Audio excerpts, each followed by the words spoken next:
আসসালামু আলাইকুম, সবাই কেমন আছেন? আশা করছি সবাই ভালো আছেন।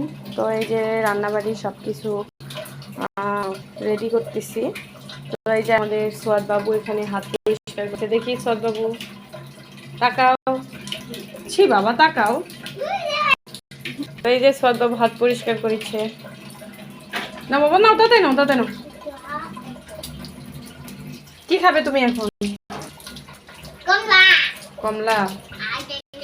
যাও আমি ছিলে দিচ্ছি। তো এই যে আজকে দুপুরে রান্না হবে ঝিঙে পটল আলু দিয়ে।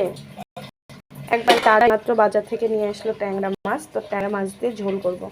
তো দেখুন কত সুন্দর ট্যাংরা মাছ, অনেক সুন্দর, একবারে তাজা তাজা ট্যাংরা মাছ। তো বেশ অনেকগুলোই নিয়ে এসছে এখানে ট্যাংরা মাছ। তো এগুলো মাছ দিয়ে ঝিঙে ঝোল করবো। আর হচ্ছে তাজা মাছ দিয়ে এভাবে ঝোল খেতে কে কে পছন্দ করেন অবশ্যই কমেন্টে। কি করবে বাবা? মাছের তো গন্ধ লাগবে বাবা, ওইদিকে যাও।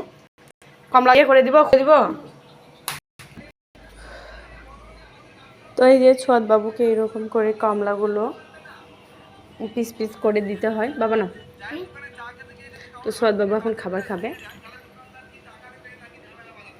তো ভিডিওটি যদি ভালো লাগে থাকে অবশ্যই লাইক কমেন্ট শেয়ার করবেন। সবাই ভালো থাকবেন। আল্লাহ হাফেজ।